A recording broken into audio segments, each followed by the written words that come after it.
સુરત જિલ્લા અદાલતમાં મહિલા સુરક્ષા અને કાર્યસ્થળે જાતિ સતામણી નિવારણ અંગે જાગૃતિ ફેલાવવા માટે ભરોસા જેન્ડર સેનિટાઇઝેશન વર્કશોપનું આયોજન કરવામાં આવ્યું। ગુજરાત રાજ્ય લીગલ સર્વિસીસ ઓથોરિટીના માર્ગદર્શન હેઠળ યોજાયેલી આ કાર્યશાળામાં POSH એક્ટ અંગે વિગતવાર માહિતી આપવામાં આવી। કાર્યક્રમમાં ઉચ્ચ ન્યાયાધીશો, કાનૂન નિષ્ણાંતો અને અદાલતો અધિકારીઓ ઉપસ્થિત રહ્યા। વર્કશોપ દરમિયાન મહિલાઓના અધિકારો, તેમની સુરક્ષા, સન્માનપૂર્ણ કાર્યસ્થળનું મહત્વ તેમજ જાતિ સતામણી વિરોધી કાયદાની જોગવાઈઓ અંગે માર્ગદર્શન અપાયું। કાર્યક્રમ દ્વારા કાર્યસ્થળે સુરક્ષિત અને સમાનતાભર્યું વાતાવરણ નિર્માણ કરવા માટે જાગૃતિ વધારવાનો મહત્વપૂર્ણ પ્રયાસ કરાયો।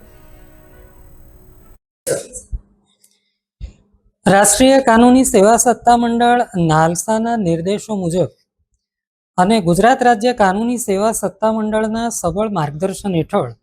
જિલ્લા કાનૂની સેવા સત્તામંડળ સુરત દ્વારા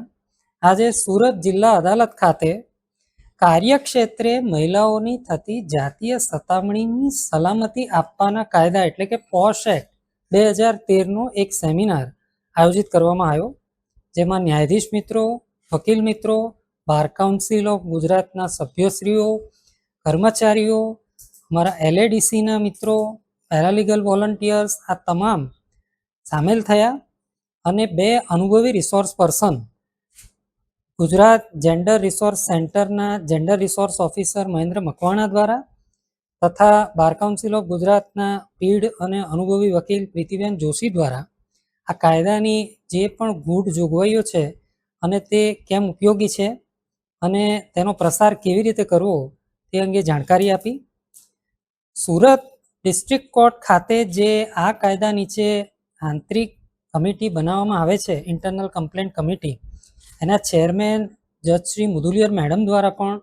આ સુરત જિલ્લા અદાલતમાં કેવી રીતે પોશ કાયદો અમલી બન્યો છે તેનું તલસ્પર્શી માર્ગદર્શન